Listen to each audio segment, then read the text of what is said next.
Hey guys, this is Aeries from Cologne in Germany, and you're listening to PROGCAST.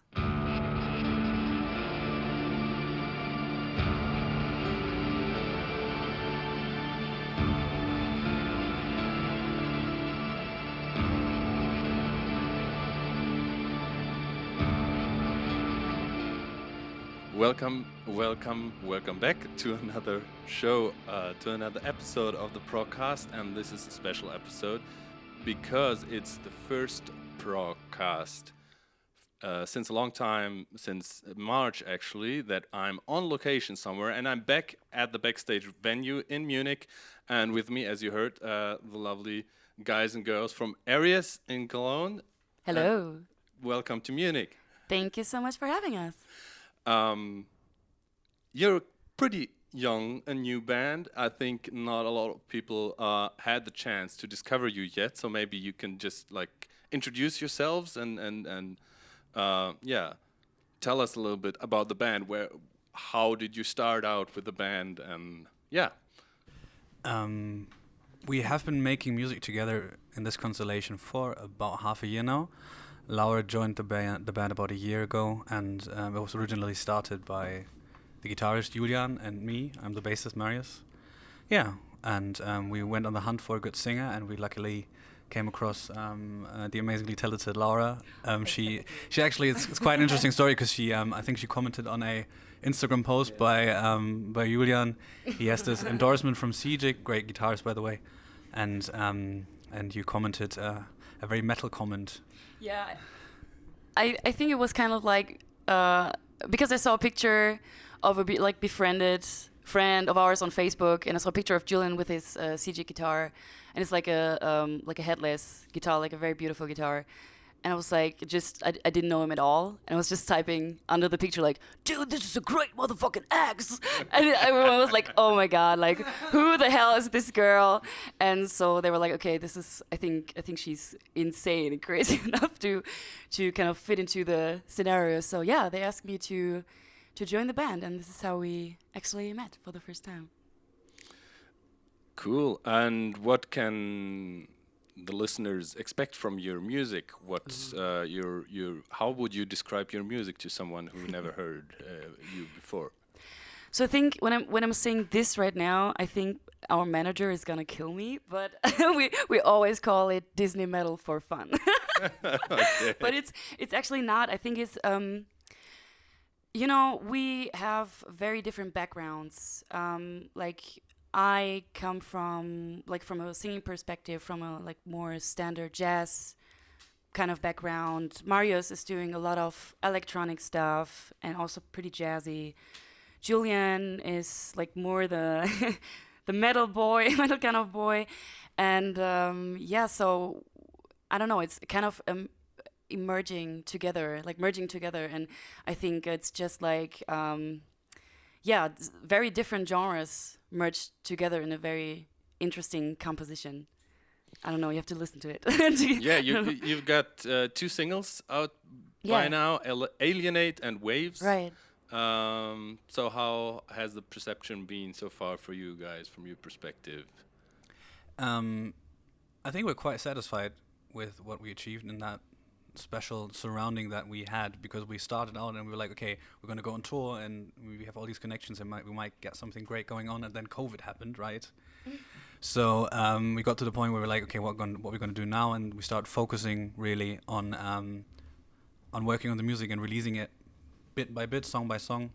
So when we started out with Waves, which is the original one, which we sort of produced on our own, with our own budget and our own ideas, and lots of Julian's ingenuity, basically, working on that stuff. We were really, I think, quite happy with the response we got with Waves. I think also a lot of positive feedback, because we weren't sure, is this mixture gonna work? Are people gonna like it? And I think it worked. Yeah. Well, I think for us, we were, of course, very happy and excited to release the very first single, because for us it was like, okay, are we working in the right way together, and is everything working all right? and we reached, I think, in the first 4 weeks of the release, 10,000 views on YouTube. And for us, we were like, of course we had like kind of expectations, but this like really overstepped any expectations we had, and this was very amazing for a start for us. So I think it was pretty cool. Not bad, not bad. So after these first 2 singles, what's happening next, release-wise for Aeries? Yes, we actually recorded another song, and we already recorded a video to the song. So it's gonna be released very soon on a very interesting platform or scenario, but we cannot tell where it's gonna be released. So it's a secret. Okay, cool. We're gonna keep our eyes peeled, of course. But in the meantime, you're here in Munich not just for doing this interview here. You're gonna support the amazing Jinjer tonight, and you already did last night in Mönchengladbach. Mönchengladbach, right? So how did this happen? Like seriously, sometimes when we're sitting together in the rehearsal room, we seriously ask us the same question, like, how did this happen? Because it's insane. It's like we're a very young band, and we released 2 singles, and it's a huge thing for us. It's a huge development, and So what else are you gonna play tonight apart from those 2 singles? I mean, I guess you will play a little just bit these more. singles in a loop. 3 or 4 times. Yeah, exactly. We're gonna play some our set. We practiced the last couple of months, and it's gonna be 6 songs, I guess, right? 6 songs, and our new single will be also a song of the set, and So was last night's gig your very first gig? it was. Wow. Not bad, not bad. So you can imagine, it was like first gig in this composition of people, and I mean, Sparkassenpark Mönchengladbach, and the stage was 7 meters high. It was like no joke. It was an insane scenario because it wasn't even like a usual situation because of the COVID-19 situation, and we were so thankful that we could play any shows at all. So we were standing on the stage during soundcheck, looking down, and we saw these, I don't know what's it called, like these Strandkörbe in like little huts where people sit on the beach. Beach basket. Is it beach basket? No, probably. Okay, sorry, that was like more complicated as it should be. Beach basket, thank you. I'm not sure, to be honest. So, but I think you get the picture, and it was insane. It was a very, very weird and odd situation for us in the first gig, but I think it went pretty well, right? I mean, if you look it up, like the venue online, you can see the height of the stage is like crowd surfing from that height would actually kill you. It would actually kill you. It was you went onto like we luckily Ghost Iris left some risers for us on stage to perform on, and I didn't go up the riser because I'm a bit afraid of heights, and it's just massive. It's huge. Like seriously, I didn't realize how how huge this stage is, and I have like seriously anxiety of heights. And I was standing there, and these like the Ghost Iris guys, they are so kind and so nice, and you can use the risers, no problem. I was like, nah, thank you. I don't want to do this. Well, so tonight Munich. Anything else in the books already, live-wise? Yes. Tell us. We have another festival, not announced yet. Is it announced? I think no, it's not announced yet. But I think we can say it's called Push Festival, and it's gonna be in the area of Siegen, and it's gonna be a live stream. And Nice. in this composition, the first live stream, so a lot of new things happening for us, and I think it's gonna be really amazing. Looking forward to it. Great. Yeah, that's quite the goals you've already reached with your being together in this constellation for half a year or something. Now you already mentioned the very different influences and genres that come together in your music. So let's just jump into our section that we like to call What's in Your Walkman. Ooh, let's jump. And I actually didn't expect to have the whole band here, so I warned Laura to think about some of her favorite songs that she's been listening to lately. But of course, everyone is welcome to join in, because usually I do a playlist for on Spotify accompanying this PROGCAST episode.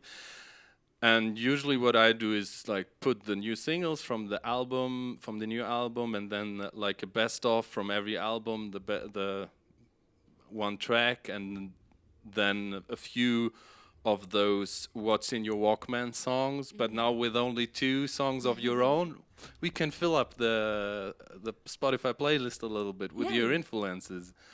So yeah, go ahead and tell us what you've been listening to lately. I think my like one of my favorite bands is still and will always be Porcupine Tree.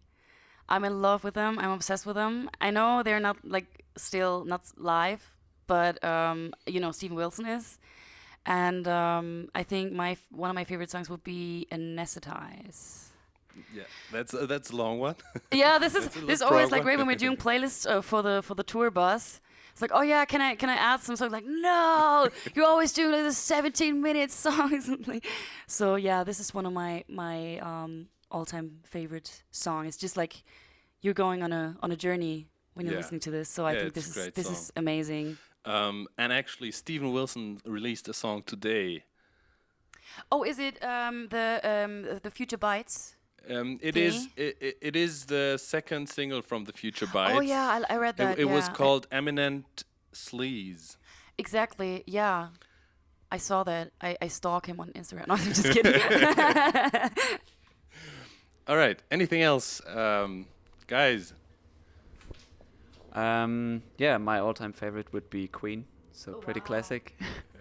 And there you could pick a lot of different sounding songs. yeah, true. I like the 80s stuff a bit more. Like the Kind of Magic album is like my jam of Queen. Yeah. And favorite song? And also, I mean, every kind of guitar-driven music, like Pliny, Polyphia, Unprocessed, that kind of stuff. Yeah. Favorite song from Queen? Favorite song from Queen? Or your favorite song from A Kind of Magic? One Vision. One Vision. Nice. I am of the firm opinion that Tool is the best metal band that ever existed on this planet. And anyone who disagrees is just plainly wrong. So now we settled on this fact. We can approach the other part of the question, which would be my favorite track by the best metal band on this planet, called Tool. And it's probably Lateralis, because that's the first song I've ever heard by them, and I've been in love ever since. Oh, that's so difficult. I think because it's one of the most, it has a huge drumming influence on me, was the band called Blackout Problems. They are actually from Munich, and their drummer is a beast. And I love the band, and the drumming thing is incredible, and I think that could be the one. Yeah, any song?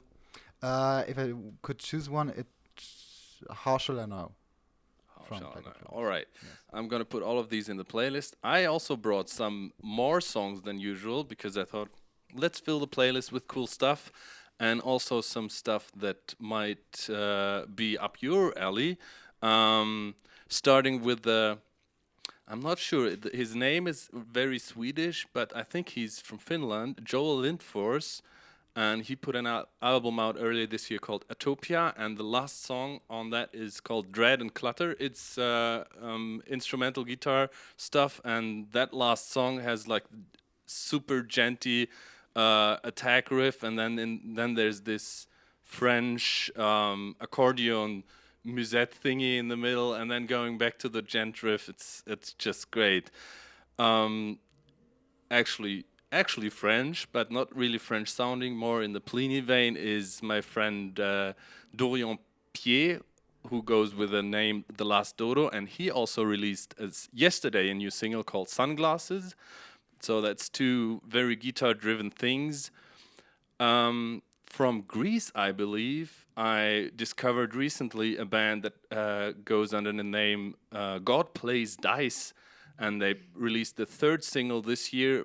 I believe it's from the upcoming album The Great Connoisseur, but they are a little bit unclear with the information there, and the single's called Pellucide. It's super amazingly produced modern prog metal with a great singer as well, and in a little bit of a similar modern prog metal vein, maybe a little bit less jazzy, would be Chaosbay with their new album Asylum that was released last week, and it's a killer album, and I want to put the track Mediterranean onto the playlist. And to give a chill out song, a little bit more chill out, less metal, I've been jamming the second Woodkid single of this year, Pale Yellow, a lot, and it's one of my favorite songs this year.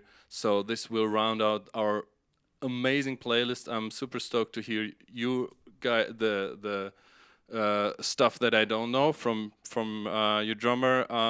Of course, the other songs I kind of know, but haven't listened to them in a while. So it will be cool to revisit them. For now, I think that's it for the very first PROGCAST on location after lockdown. It was a pleasure having you on the show, guys. Thank you and so much. Girl.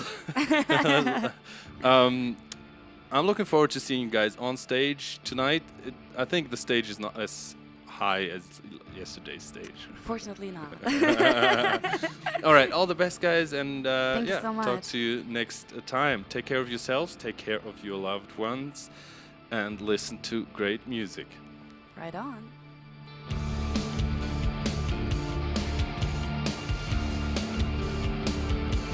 The PROGCAST is a production of Stewis Media and is presented by the Prog Space. It is produced by Randy M. Salo, Janine Stango-Lewis, Blake Lewis, Kai Metzner, and Dario Albrecht. Our theme music is by This Is Not an Elephant.